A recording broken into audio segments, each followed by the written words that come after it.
ఆపదలో ఉన్నవారికి చేస్తున్న సహాయం, ఆకలితో ఉన్నవారికి పెట్టిన అన్నం వృధా కాదని హెల్ప్ ఆఫ్ గాడ్ ట్రస్ట్ సభ్యులు పేర్కొన్నారు. తూర్పు గోదావరి జిల్లా మండల కేంద్రం గోకవరం ప్రభుత్వ ఆసుపత్రిలో హెల్ప్ ఆఫ్ గాడ్ సంస్థ ఆధ్వర్యంలో ప్రభుత్వ ఆసుపత్రిలో సేవా కార్యక్రమాలు నిర్వహించారు. ఈ సందర్భంగా ఆసుపత్రికి వచ్చే రోగులకు భోజనం పంపిణీ కార్యక్రమం నిర్వహించారు. అనంతరం ట్రస్ట్ నిర్వాహకులు మాట్లాడుతూ హెల్ప్ ఆఫ్ గాడ్ అనే సంస్థ 25 మంది సభ్యులతో ఏర్పడిందని తెలిపారు.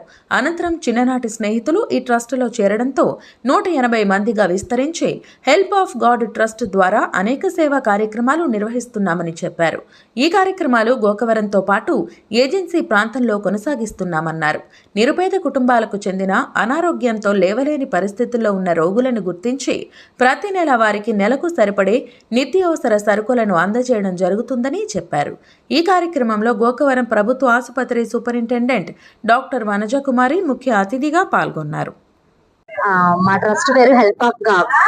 మేము ఇంచుమించు 180 మంది కలిసి, కేవలం స్నేహితులు మేమందరం కూడా చిన్నప్పటి నుంచి చదువుకున్న స్నేహితులు, మధ్యలో పరిచయమైన స్నేహితులు అందరం కలిపి నెలకు కొంత అమౌంట్ వేసుకొని ఇలాగా పేద ప్రజలకి ఫుడ్ పెట్టడం, లేకపోతే మంచం మీద ఉన్న పేషెంట్ కి 1 మంత్ రేషన్ ఇవ్వడం మేము చేస్తున్న ఒక పని. ఇంచుమించు మేము ఈ వర్క్ స్టార్ట్ చేసి 1.5 ఇయర్ అయ్యింది. 1.5 ఇయర్ నుంచి గోకవరం అనే కాదు, చాలా ప్రాంతాలకి కరీంనగర్, అడ్డతిగల, రంపచోడవరం, ఇంకా కోవైట్ దగ్గర నుంచి కూడా ఈ స్పాన్సర్స్ ఉన్నారు మాకు. ఇలా మా స్నేహితులు అందరం కలిపి ఈ వర్క్ చేస్తున్నాం. ఈ రోజు ఈ గోకవరంలో గవర్నమెంట్ హాస్పిటల్ ని సెలెక్ట్ చేసుకుని మేడం ద్వారా ఈ వర్క్ చేయడానికి మాకు దేవుడు కూడా ఎంతో కృపనిచ్చాడు.